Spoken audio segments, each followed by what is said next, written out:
Install ng dalawang ilaw mga amigo. Bali yung apat na ilaw ay meron siyang wire na apat din. Bali yung black negative at ito naman yung ilaw ng positive, parehas tong tatlo. Bali isa lang negative, ganun din sa kabila. Ito naman yung switch, tatlo para dito sa tatlong wire na pula, dilaw, saka puti. Ito yung tatlo. Ito yung wiring ng coding wiring ng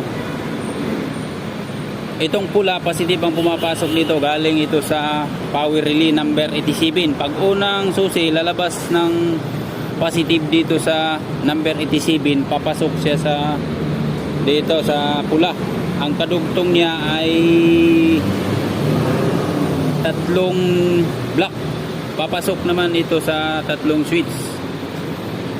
Itong brown naman negative, negative galing battery ito, tapos nilagyan ko siya ng negative, papasok ng brown, tatlong brown, papasok ito dito sa switch para umilaw yung switch.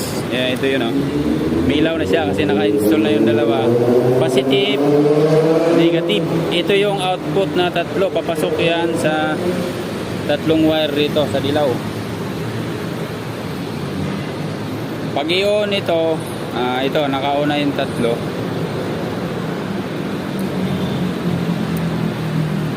Pag naka-on na yung tatlo, lalabas na siya dito sa tatlo. 1, 2, 3.